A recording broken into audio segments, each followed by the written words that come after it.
O Lobo da Estepe. Capítulo final. No grande espelho da parede, achava-se Harry diante de mim.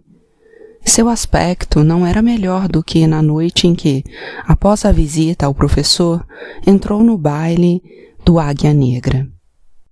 Mas aquilo estava muito longe, anos, séculos afastado. Harry havia envelhecido, havia aprendido a dançar, havia visitado o teatro mágico, havia ouvido Mozart rir. Já não sentia angústia diante do baile, diante das mulheres, diante dos punhais. Mesmo aqueles medianamente dotados, com o passar de uma centena de anos, atingiriam a maturidade. Examinei Harry demoradamente no espelho. Reconhecia-o ainda. Continuava ainda a parecer-se um tanto com Harry de há 50 anos, que num domingo de março havia encontrado Rosa nos Penedos e havia tirado diante dela o boné de escolar. E, no entanto, havia envelhecido uma centena de anos após isso. Havia cultivado a música e a filosofia. Lutara até não poder mais. Bebera vinho no elmo de aço e discutira sobre Krishna com homens de honesto saber. Amara Érica e Maria, fora amigo de Hermínia, disparara contra automóveis e dormira com a suave chinesinha. Encontrara Goethe e Mozart e fizera alguns buracos na rede do tempo e da realidade ilusória, na qual caíra prisioneiro. E embora tivesse perdido 2 figurinhas de xadrez, ainda tinha um magnífico punhal no bolso. Adiante, velho Harry, seu velho patife. Ufa, que diabo! Que amargo era o gosto da vida! Cuspi contra o Harry do espelho. Dei-lhe um pontapé e o fiz cair em pedaços. Lentamente avancei pelo corredor cheio de ressonâncias. Examinei atentamente as portas, que tantas coisas maravilhosas prometiam. Já não havia nenhum letreiro nelas. Passei lentamente diante das 100 portas do teatro mágico. Não estivera hoje no baile de máscaras? Haviam-se passado 100 anos desde aquele dia? Em breve, os 2 iriam acabar inteiramente. Algo, no entanto, ainda restava por fazer. Hermínia continuava à minha espera. Seria uma estranha união. E eu flutuava numa onda amarga, amargamente arrastado, escravo, lobo da estepe. Ufa, demônios! Detive-me diante da última porta. Até ali se havia arrastado a onda turva. Oh, Rosa, a longínqua juventude! Oh, Goethe, oh Mozart! Abri. O que encontrei no interior da porta foi uma cena simples e bela. Num tapete que recobria o solo, vi 2 figuras desnudas, a bela Hermínia e o formoso Pablo, uma ao lado da outra, adormecidas profundamente, totalmente esgotadas pelo jogo do amor, que tão insaciável parece e, contudo, tão logo nos sacia. Formosas, formosíssimas criaturas, soberba imagem, corpos maravilhosos. Sob o seio esquerdo de Hermínia havia uma mancha redonda e fresca, que começava a roxear, uma dentada amorosa dos branquíssimos dentes de Pablo. Ali, onde havia a marca, cravei meu punhal até o cabo. O sangue correu sobre a pele branca e delicada de Hermínia. Eu teria beijado aquele sangue 100, 1000 vezes, se tudo tivesse corrido um pouco diferente. Agora já não havia lugar para isso. Olhava apenas como o sangue fluía e vi seus olhos se abrirem por um momento. Cheios de dor, profundamente assombrados. Por que me espanta? Pensei. Então me ocorreu que eu teria de cerrar-lhe os olhos, mas estes se cerraram por si só. E tudo estava feito. Só se voltou um pouco de lado e desde a axila até o seio vi correr uma delicada e fina sombra que pareceu querer recordar-me algo, mas não atinava com o que era. Logo jazeu imóvel. Contemplei-a por longo tempo. Por fim, estremeci como se despertasse e quis ir-me embora. Então vi Pablo espreguiçar-se. Vi-o abrir os olhos e estender os braços. Depois, inclinar-se sobre a jovem morta e sorrir.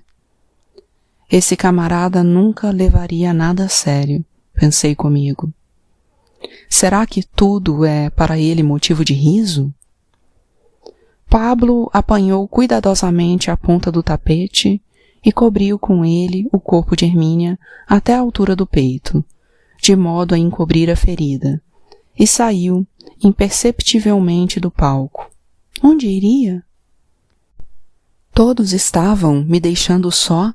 Fiquei sozinho com a morta meio coberta, aquela a quem amava e invejava. Sobre sua fronte pálida pendia o riso juvenil. A boca resplandecia vermelha no rosto intensamente pálido e estava um pouco aberta.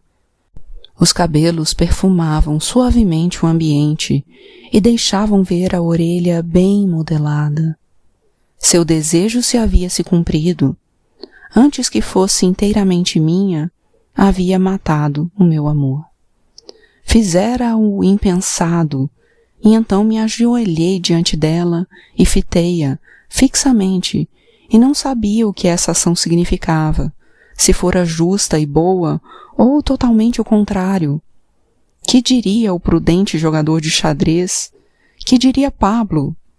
Não sabia, não conseguia pensar. Cada vez refulgia mais rubra a boca pintada no rosto apagado. Assim fora toda a minha vida. Minha parca felicidade e amor tinham sido como aquela boca pasma, um pouco de carmim numa máscara mortuária.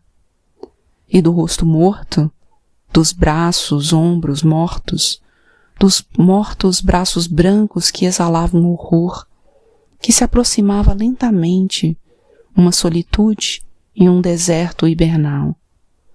Um frio que crescia lenta e lentamente, no qual se iam tornando hirtos os lábios e as mãos. Terei apagado o sol? Matei o coração de toda a vida? O frio da morte estender-se-á por todo o universo? Olhei fixamente para a face que se fizera de pedra, os traços que se tornaram rígidos, o esplendor plúmbeo e o frio da orelha. A frigidez que de todas essas partes emanava era mortal e também bela. Soava, vibrava prodigiosamente. Era música. Eu já não experimentara em outro tempo esse mesmo horror, que àquela época era então uma delícia? Não escutara já uma vez essa mesma música? Sim, junto com Mozart, junto com os imortais. Recordei um verso que em outro tempo havia encontrado não sei onde. Já nós vivemos no gelo etéreo transluminado de estrelas. Não conhecemos os dias, nem as horas. Não temos sexo, nem idade. Fria e imutável é nossa eterna essência. Frígido e astral o nosso eterno riso. Abriu-se a porta do palco e apareceu Mozart, a quem reconheci num segundo olhar, pois estava em chino, sem os calções curtos, sem os sapatos de fivela, mas vestido à moderna. Aproximou-se de mim e quase tive de detê-lo para que não se manchasse com o sangue que escorrera pelo solo, jorrado do peito de Hermínia. Sentou-se e começou a entreter-se com uns aparelhos e instrumentos que havia em seu redor, movendo-os e aparafusando-os com detida atenção. Fiquei observando-o, admirado da destreza de seus dedos, os quais, em outra época, eu gostaria de ver tocando piano. Contemplava-o pensativo, ou melhor, não pensativo, mas sonhador e perdido na contemplação de suas mãos formosas e sábias, animado por um sentimento de proximidade e também um tanto angustiado. Não suspeitava em absoluto o que ele andava maquinando, nem o que intentava. Logo percebi que era um aparelho de rádio que havia montado com um posto em funcionamento. Do alto-falante veio uma voz. Fala, Munique, ouviremos agora o concerto grosso em Fá maior de Handel. Imediatamente, para meu indescritível assombro e horror, o diabólico funil de metal começou a vomitar aquela mistura de viscosidades bronquiais e goma de mascar que os proprietários de fotógrafos e amantes do rádio concordaram em chamar de música. E no fundo daquela turva reunião de mucilagem e escórias podia-se perceber, como por baixo de uma grossa camada de graxa, uma antiga e apreciada imagem, a nobre estrutura dessa música divina, o amplo e profundo sopro, a funda e larga ressonância das cordas. Meu Deus! Exclamei horrorizado. Moça, que fazeis? Desejais de fato infligir-nos, a vós e a mim, essa lavagem? Pretendereis deixar-nos esse diabólico aparelho, o triunfo de nossa época, a última arma vitoriosa na luta de destruição contra a arte? Será possível, moça? Como se ria o homem sinistro, como ria fria e fantasmalmente, silenciosamente e, no entanto, fazendo retumbar todos os âmbitos com seu riso. Com íntimo júbilo, observava meu tormento. Movia os botões e atentava para a corneta de metal. Rindo ainda, deixava retumbar pela sala a música deformada, assassina e assassinada. E, rindo sempre, respondeu: Por favor, nada de sentimentalismos, meu caro.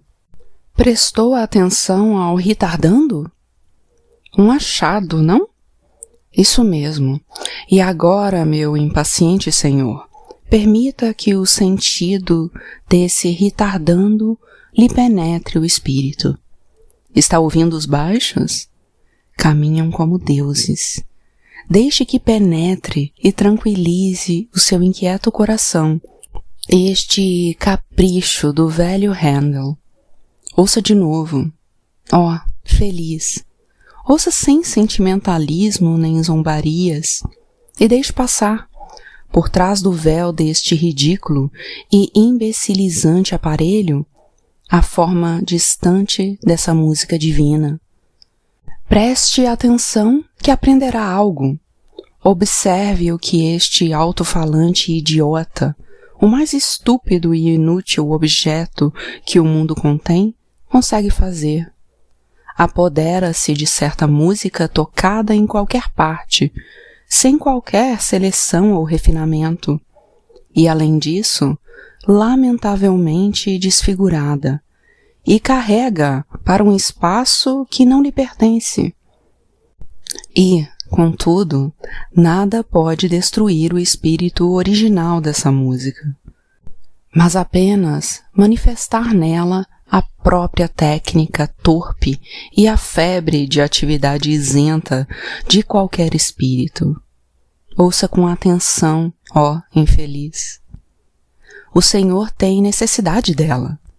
E agora, através do rádio, ouvirá não somente a música de Handel desfigurada, embora permaneça divina sob uma forma tão medonha, mas ouvirá e verá, caríssimo Senhor, um admirável símbolo de nossa existência. Quando o Senhor ouve rádio, ouve e vê a luta ancestral entre a ideia e o fenômeno, entre a eternidade e o tempo, entre o divino e o humano. Assim como o rádio despeja a música mais sublime do mundo, sem distinção nos lugares mais impossíveis, nos salões burgueses e nas águas furtadas e em meio a ouvintes que discutem, que devoram alimentos, que bocejam ou que dormem, assim como rouba a essa música sua beleza sensual, estraga-a, arranha-a e lambuza-a, e todavia não consegue matar de todo o seu espírito. Assim também a vida, a chamada realidade, trata a sublime imagem do mundo, permite acompanhar em Handel uma informação sobre a técnica de manipular os balanços das empresas industriais de médio porte, faz da prodigiosa ressonância da orquestra uma mixórdia, introduz sua técnica em todas as partes, sua atividade febril e sua miserável incultura entre a ideia e a realidade, entre a orquestra e o ouvido. A vida é toda assim, meu filho, e temos de deixá-la ser assim. Se não formos idiotas, devemos rir-nos dela. Pessoas do seu nível não devem criticar o rádio ou a vida. Aprenda primeiro a ouvir. Aprenda a levar a sério o que merece ser levado a sério e a rir de tudo o mais. Ou será que o Senhor conseguiu fazer algo melhor, algo mais nobre, mais prudente, mais gracioso? Oh, Monsieur Harry, nada disso o Senhor fez. Apenas fez de sua vida a atroz história de uma enfermidade. Fez de seus dotes um infortúnio. E como acabo de ver, não soube fazer outra coisa com uma jovem tão linda e encantadora, senão enfiar-lhe um punhal no peito e destruí-la. Isso lhe parece justo? Justo? Oh, não! Exclamei desesperado. Meu Deus! Tudo é tão falso, tão infernalmente estúpido e errado.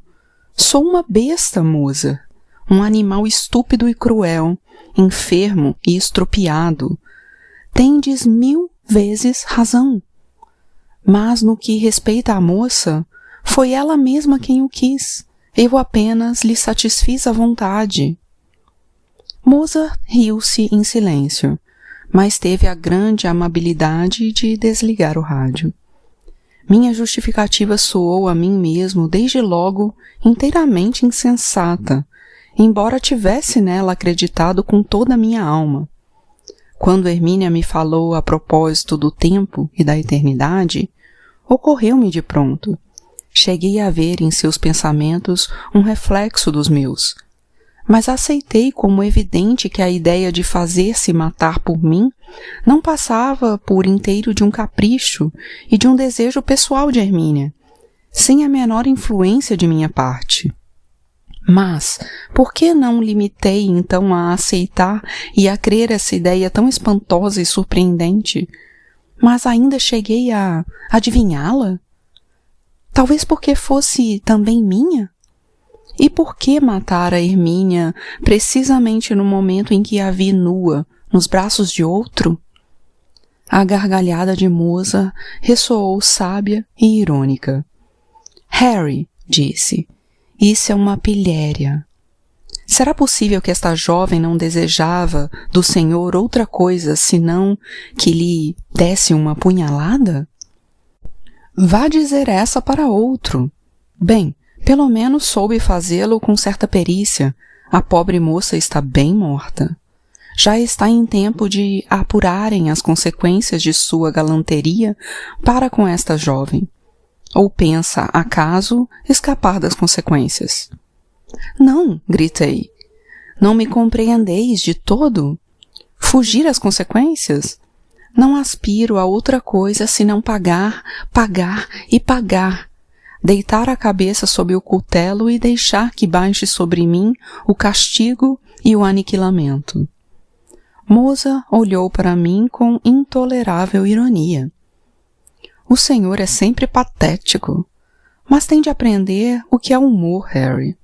O humor é sempre humor patibulário. E, em caso de necessidade, há de aprendê-lo mesmo no padíbulo. Está disposto a isso? Está?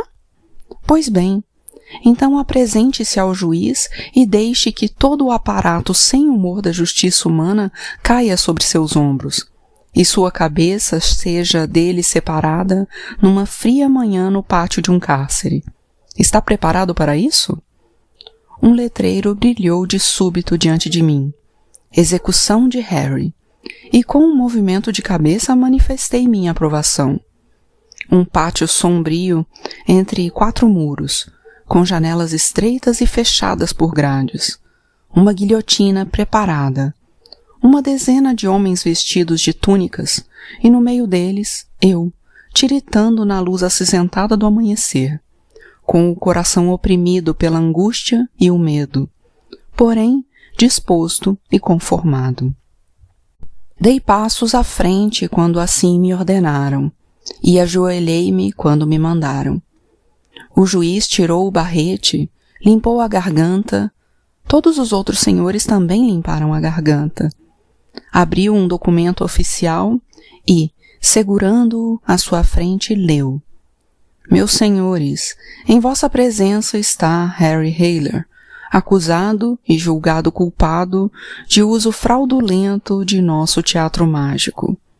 Harry não só ultrajou a arte sublime, confundindo nossa formosa casa de imagens com a chamada realidade, matando uma jovem ilusória com um punhal ilusório, como também demonstrou sua intenção de servir-se de nosso teatro como de uma máquina de suicídio, sem nenhum humor.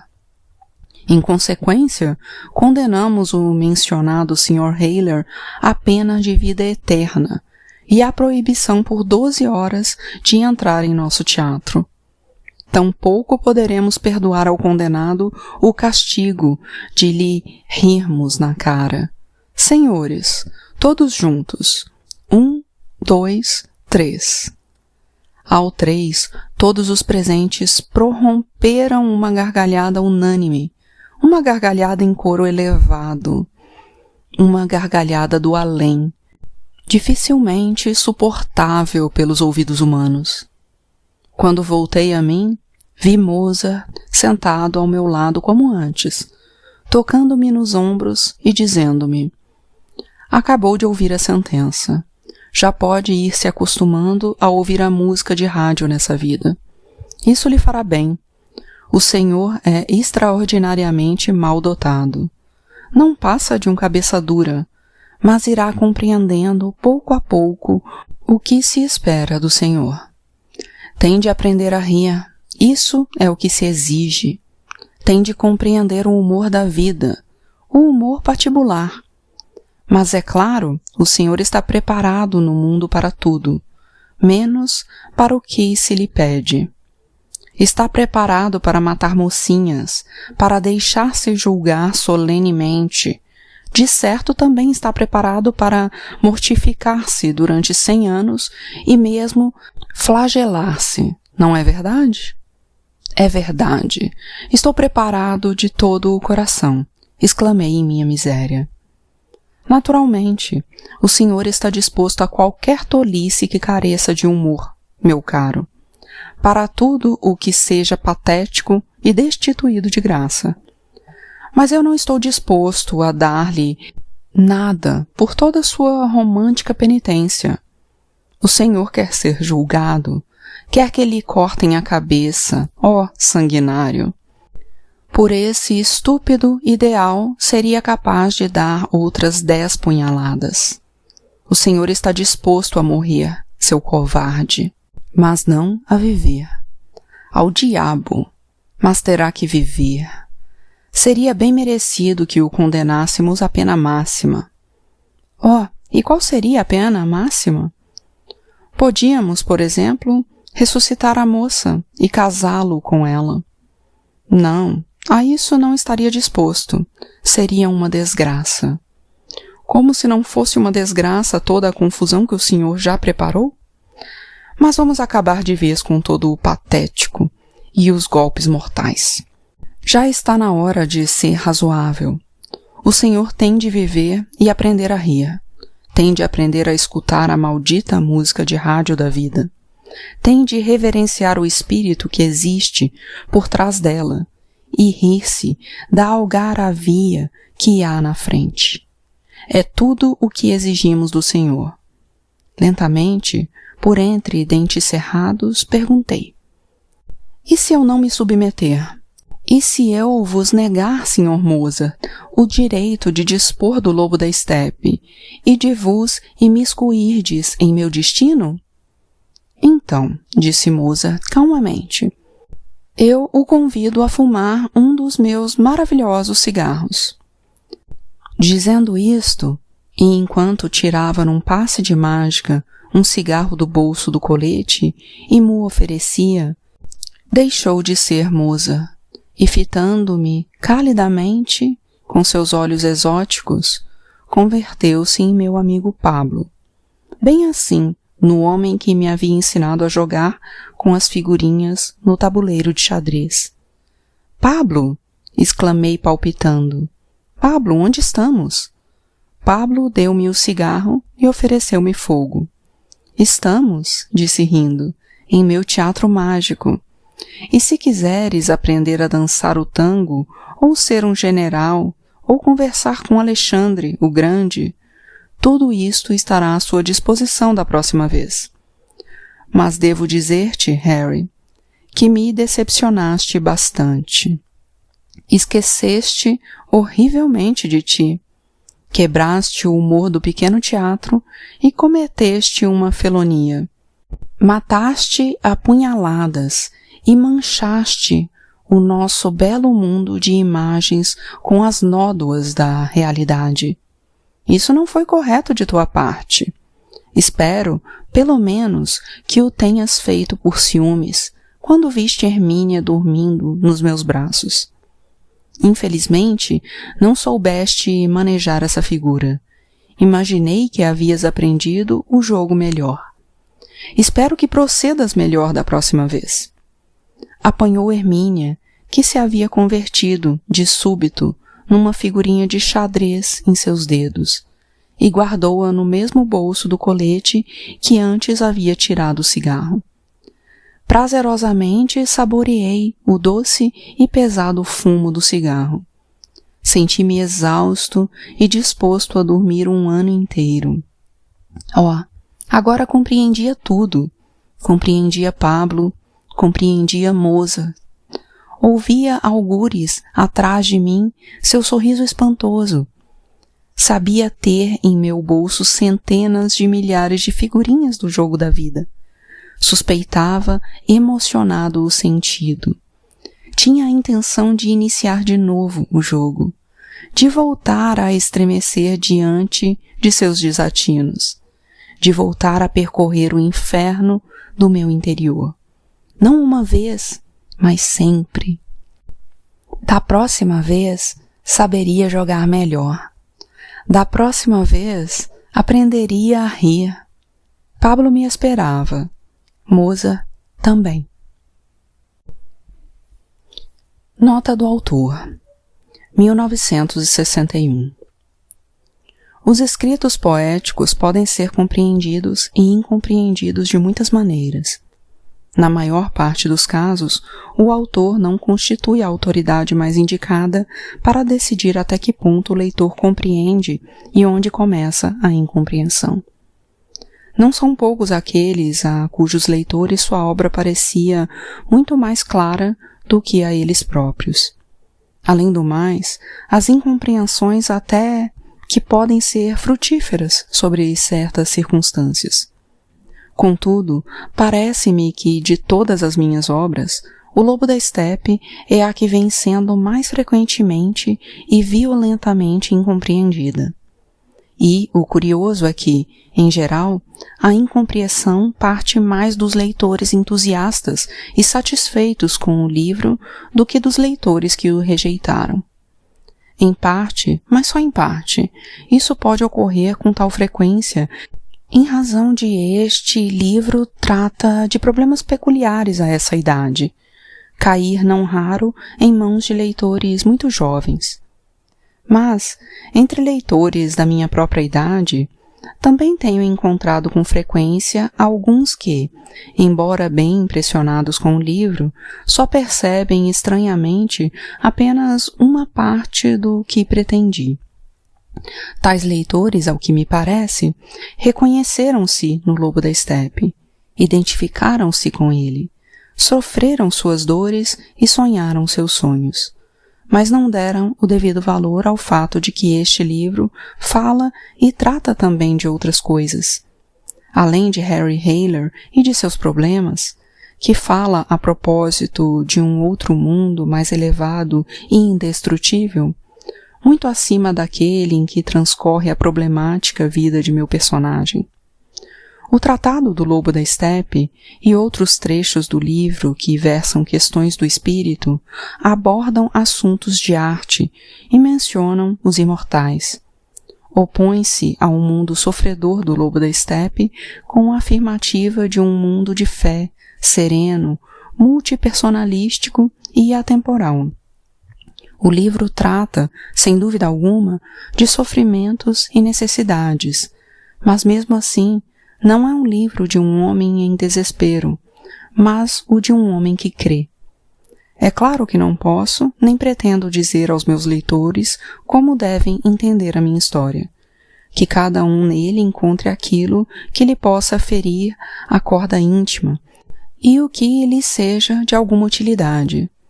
Mas eu me sentiria contente se alguns desses leitores pudessem perceber que a história do Lobo da Estepe, embora retrate enfermidade e crise, não conduz à destruição e à morte, mas, ao contrário, à redenção.